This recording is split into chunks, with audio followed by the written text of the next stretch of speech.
Di episode sebelumnya, Joel sudah berhasil memperbaiki Medusa. Akan tetapi Medusa itu sekarang ada di tangan Brody dan Senku memberikan sebuah perintah yang cukup misterius. Dan semua orang yang ada di Amerika langsung menerjang ke depan dan mengincar Medusa yang dibawa Brody sekarang. Sekarang tim petarung yang dipimpin oleh Mozu sudah berhasil mengalahkan beberapa prajurit. Dan sekarang ada banyak prajurit bersenjata yang menjaga Brody. Brody sendiri masih belum paham kenapa mereka menyerang secara tiba-tiba. Dan Brody yakin kekuatan tempurnya masih lebih unggul dari Mozu dan yang lainnya. Dari kejauhan Magma berteriak dan berkata, 1000 meter 1 detik. Yo memarahi Magma karena berkata sembarangan dan sebenarnya Medusa tidak bisa aktif jika tidak diaktifkan dari dekat. Dan Yo mengingatkan lagi kalau Amerika Selatan itu jaraknya lebih dari 1000 meter. Dari percakapan ini Brody mulai paham apa yang terjadi. Dan ternyata perintah yang Senku berikan adalah mengaktifkan Medusa dengan luas yang sampai bisa menyelimuti Amerika Selatan. Mengetahui ini Brody langsung memerintahkan prajuritnya untuk melumpuhkan musuh. Dan mereka mulai melancarkan banyak tembakan. Yo dan satu orang di sampingnya terkena tembakan ini. Mereka masih hidup tapi tetap saja langkah mereka terhenti karena kesakitan. Nikki berusaha menolong Yo dan meminta Yo untuk tetap berjuang selama masih bisa bergerak. Sementara Brody meminta seseorang untuk membawa kabur brankas yang berisi Medusa. Tapi Mozu berhasil menyerang mereka dan sekarang Mozu tepat berada di hadapan Brody. Mozu langsung menggunakan teknik tombak memutar miliknya dan serangan ini berhasil membuat kunci brankas yang ada di lehernya Brody sekarang lepas dan terbang di udara. Semua orang berusaha menggapainya tapi Homura dengan kelincahannya berhasil mendapatkan kunci ini. Tapi Brody langsung menembaki tangannya Homura dan kunci ini sekarang terlepas lagi. Semua orang saling menyerang dan merebutkan kunci ini. Dan terlihat banyak orang yang mulai berlumuran darah. Dan akhirnya kunci itu berhasil didapatkan Magma. Dan Magma langsung membuka brankas yang berisi Medusa. Tapi tepat setelah brankas itu terbuka, Magma mendapatkan banyak sekali tembakan di tubuhnya. Dan Magma langsung terjatuh tak berdaya. Sekarang semua orang dari kerajaan Science sudah tergeletak di lantai dan Brody beserta beberapa prajurit masih sehat dan tidak terluka cukup parah. Brody mulai meneteskan air mata melihat banyak orang bergeletakan di hadapannya. Dan semua prajurit merasa pertarungan ini sudah berakhir. Brody kemudian mencoba mengambil Medusa dari dalam brankas tapi tiba-tiba Joel melompat ke arah brankas tadi dan Joel mengaktifkan sesuatu dari arlojinya. Sekarang Medusa itu berhasil dipegang Joel tapi Brody secepat kilat langsung menutup brankas itu. Alhasil sekarang tangannya Joel tergencet brankas ini dan separuh tangannya masih ada di dalam brankas dan memegang Medusa. Joel berteriak karena kesakitan dan tubuhnya juga mulai bergetar. Brody mendekat ke Joel dan Brody bertanya kenapa Joel memutuskan untuk berkhianat.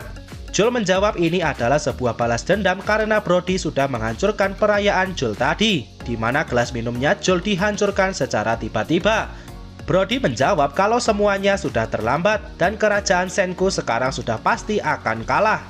Tapi tiba-tiba Brody mendengar ada suara yang aneh yang muncul dari dalam brankas. Brody mulai berpikir kalau ini adalah suara dari arloji yang Joel gunakan. Brody mulai merasa aneh bagaimana mereka bisa menerima pesan dari Senku.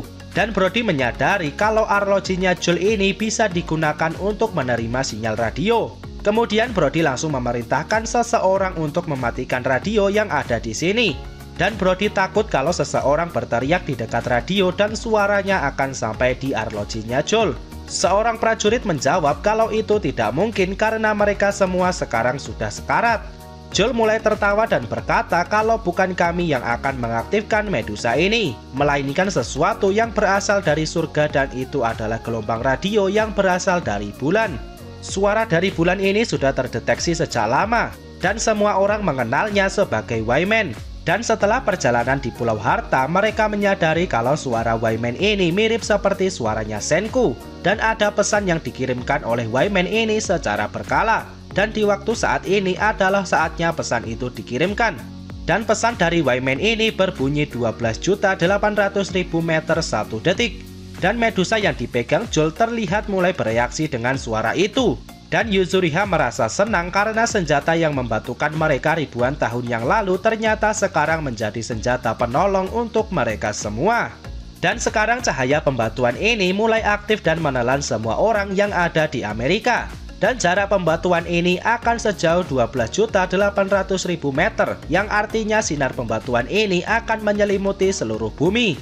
Senku berkata walaupun kelihatannya kita semua akan musnah, tapi dengan pembatuan itu artinya adalah kemenangan untuk kerajaan sains. Gen bertanya berapa lama lagi sampai cahaya pembatuan itu akan sampai ke sini. Senku menjawab kalau itu tidak bisa diperkirakan, dan ini semua bergantung kepada tim Amerika. Sekarang Chrome menjadi teringat dengan kejadian di Pulau Harta. Saat itu Senku melemparkan botol berisi cairan pembangkit ke udara, dan cairan pembangkit itu berhasil menyelamatkan Senku dari pembatuan. Chrome merasa mereka bisa melakukan trik itu sekali lagi. Senku menjawab dengan cakupan yang lebih besar, maka kecepatan cahaya pembatuan itu merambat juga semakin cepat. Dengan begitu mereka harus mengandalkan keberuntungan. Tapi kalau bicara soal keberuntungan, Senku ini sangat buruk dalam hal keberuntungan. Chrome punya ide lain untuk memercikkan cairan itu berulang kali. Tapi belum sempat Senku menjawab, Senku sudah terkena tembakan entah dari mana. Dan botol cairan pembangkit yang Senku bawa juga ikut pecah dan sekarang tidak bisa digunakan. Semua orang langsung mendekati Senku dan Senku mendapatkan luka yang cukup parah. Sementara itu di sisi lain terlihat Maya yang masih terus memantau peperangan. Dan Stanley dan anak buahnya mulai melihat ada cahaya perak yang muncul di cakrawala. Semua orang segera menyadari kalau itu adalah cahaya yang sama yang membatukan mereka ribuan tahun yang lalu. Sementara Seno justru tertawa melihat keberhasilan tim Senku ini. Dan terlihat cahaya pembatuan itu sudah menyelimuti 1/3 ukuran bumi. Di sisi lain terlihat Leonard yang masih menjaga para sandera. Dan mereka semua juga melihat cahaya pembatuan yang muncul dari cakrawala. Ginro menjadi sangat takut dan mengira dunia ini akan berakhir. Sementara Suika bertanya-tanya apakah Soyuz dan orang-orang di Jepang juga akan terkena sinar pembatuan ini. Dan Francois juga bertanya-tanya sebenarnya apa yang sudah terjadi di Amerika Utara. Dan Francois menduga ini adalah rencana pembatuan massal. Dan dari balik pohon terlihat Ukyo yang masih hidup dan Ukyo melemparkan panahnya ke arah Francois. Panah ini berhasil melepaskan ikatannya Francois dan Francois langsung membebaskan Matsukaze dan Ginro. Mereka berdua langsung menyerang Leonard dan Francois memerintahkan Suika untuk mengambil cairan pembangkit yang ada di dalam tas yang mereka bawa sebelumnya. Suika membuka tas itu dan ternyata ada cukup banyak cairan pembangkit di sana. Tapi tiba-tiba Seno, Stanley, dan banyak prajurit sampai di tempat ini dan Seno memerintahkan untuk membunuh semua orang di sini. Tujuannya jelas Seno ingin menguasai cairan pembangkit dan menyelamatkan dirinya dari pembatuan. Para prajurit langsung menembak dan semua orang terkena tembakan ini. Bahkan Ukyo yang bersembunyi di atas pohon juga ikut terkena tembakan. Seno berkata ke Stanley kalau penyelamatan yang dilakukan Stanley berjalan terlalu lama dan bahkan sampai 100 hari. Seno bertanya apa kau tidak bisa bekerja dengan cara yang sederhana. Stanley menjawab dan meminta Seno untuk diam. Dan dalam keadaan seperti ini kau tidak perlu membicarakan tentang emosimu. Kemudian mereka melihat cahaya pembatuan yang semakin mendekat. Dan menurut Seno jika kecepatan cahaya itu sama seperti sebelumnya, maka cahaya itu akan sampai ke sini dalam 56 detik. Di sisi lain Maya mencari cairan pembangkit di dalam tas tapi tidak ada satupun botol cairan pembangkit di sana. Maya melihat helmnya Suika dan ternyata itu hanyalah helm yang kosong. Seno menduga Suika berhasil selamat dan membawa semua cairan pembangkit itu kabur.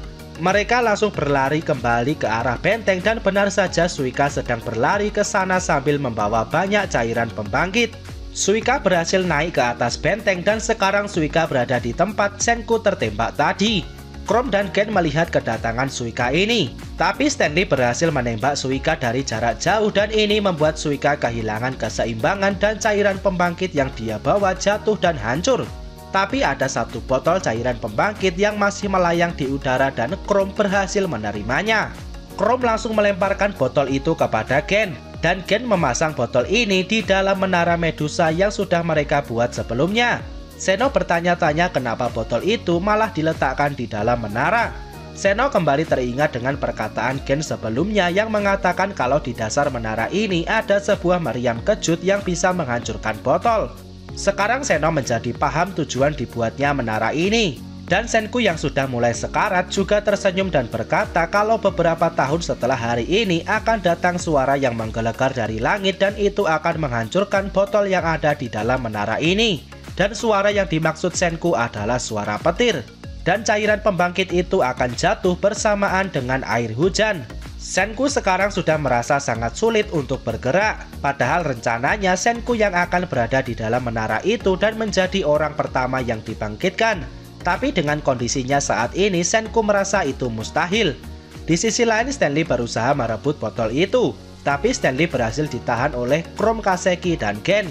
Sekarang Senku meminta Suika untuk pergi ke dalam menara itu dan berdiam di sana.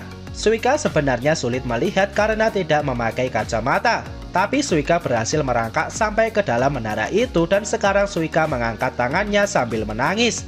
Cahaya pembatuan itu akhirnya sampai di menara. Begitu juga dengan Senku yang mulai berubah menjadi batu.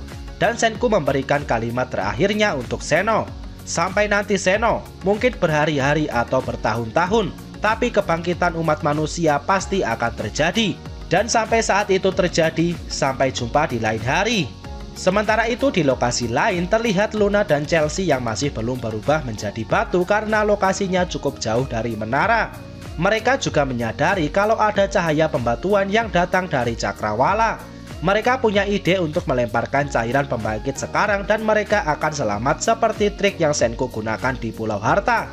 Mereka berdua sebenarnya membawa cukup banyak cairan pembangkit.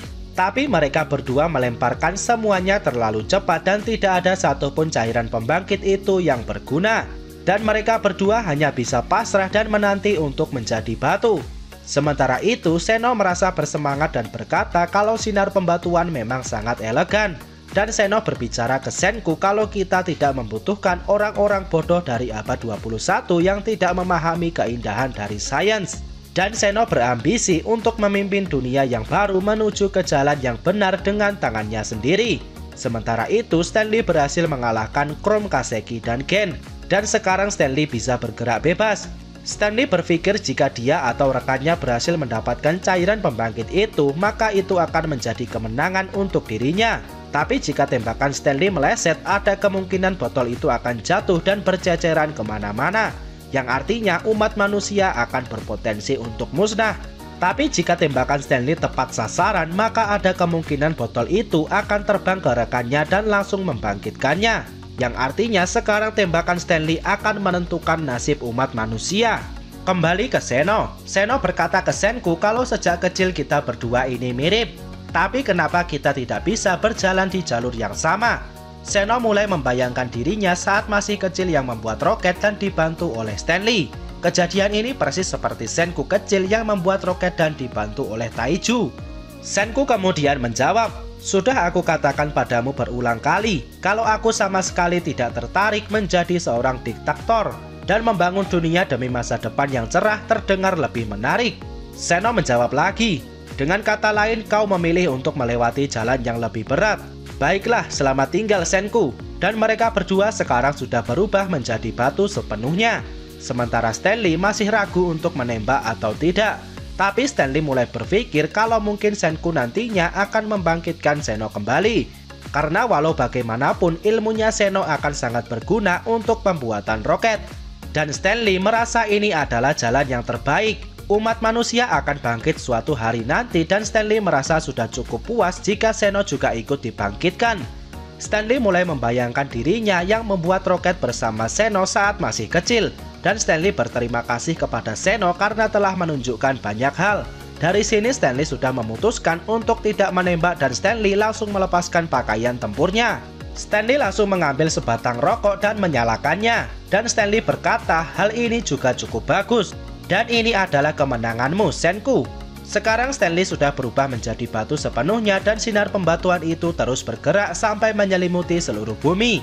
Dan sekarang berpindah ke Jepang. Orang-orang di sana juga melihat sinar pembatuan yang mulai mendekat. Kokuyo langsung memerintahkan semua orang untuk bersujud dan membuat posisi bertahan. Sementara itu di Pulau Harta, Soyuz juga memerintahkan semua orang untuk bersujud dan memasang posisi bertahan. Setelahnya cahaya pembatuan itu sampai di sana dan merubah semua orang menjadi batu. Dan pada hari itu seluruh manusia di bumi telah berubah menjadi batu. Tapi semua patung manusia ini tahu, suatu hari nanti di masa depan, entah itu berapa lamanya, waktu kebangkitan mereka akan datang. Dan sampai saat hari itu tiba, mari kita hitung setiap detiknya. 1, 2, 3, 4, 5, 6, 7, 8, 9,